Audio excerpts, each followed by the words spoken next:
సింధు, అసలు ఇది ఎలా జరిగింది సింధు? మా నాన్నని ఎవరు చంపారు?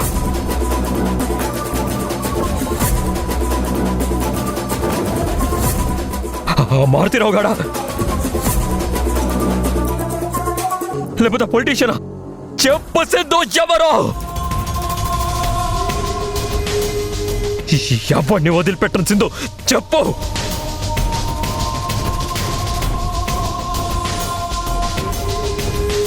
ఎలా జరిగిందో చెప్పు సింధు.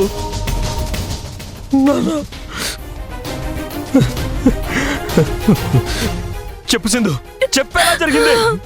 చెప్పు చెప్పు సింధు. దీనికి కారణమైన వాళ్ళని ఎవరిని వదలను. చెప్పు, ఎవరు చేశారో చెప్పు.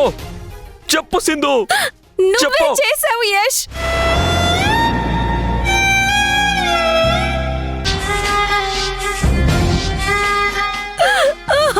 నువ్వే.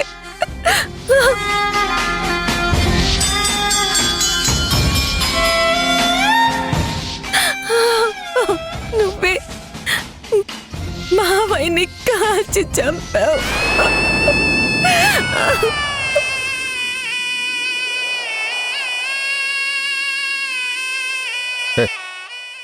ఏం మాట్లాడుతున్నావు సింధు?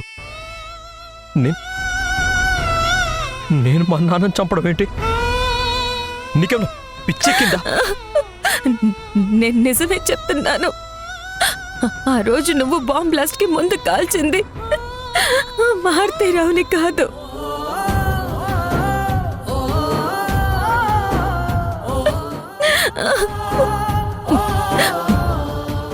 మారుతీరావు డ్రెస్ లో ఉన్న మావయ్యని.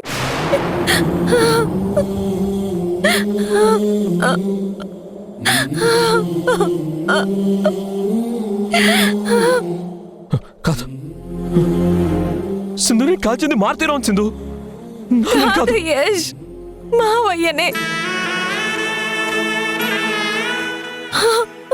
మావయ్య వస్తే ఆ మారుతీరావు ప్లాన్ లో భాగంగా తన కోట్ని మావయ్యకి వేసి, మావయ్య మాట్లాడకుండా నోటికి టేప్ వేసి చీకట్లోకి తోసేశాడు యష్.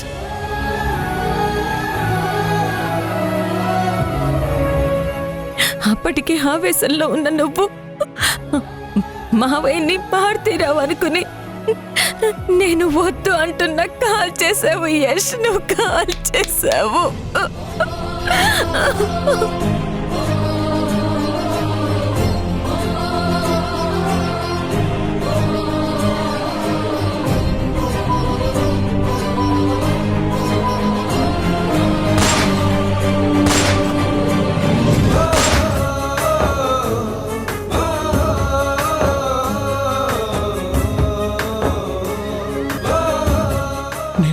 నేనే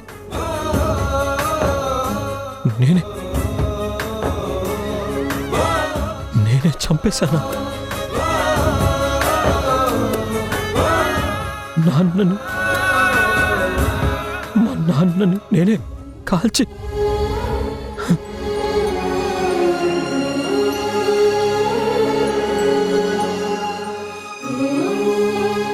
నేను ఈ చేతులతో నేనే మా నాన్నని కాల్చి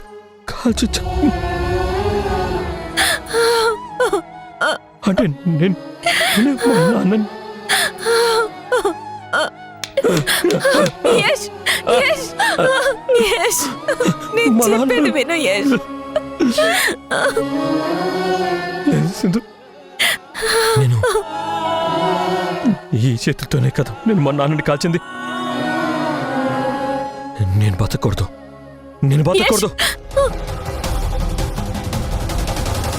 యష్, యష్,